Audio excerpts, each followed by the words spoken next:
And yeah, the way we thought about the team, it's our first match of the season. We'd like to try and win. Obviously, after this, until the end of the year, in certain games we will rotate and give other guys opportunities. But a pretty settled team, and I guess you all got it in front of you.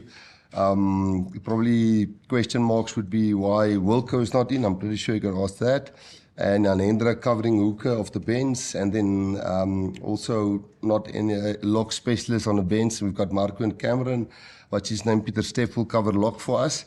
And then 5-3 split, but we know Andre can obviously cover loose forward for us as well. Reserve fly-off will be Damien Willemse, that plays fullback. Damien Dalende is vice-captain for us. We picked Mani. Andre will probably get a run with... with one of the other two nines will probably play in the next game. And yeah, obviously there's a few injuries. Sosa's injured, hopefully in the next 2-3 weeks.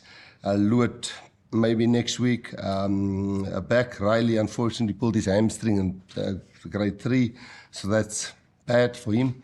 The locks are certainly getting injured in our environment. But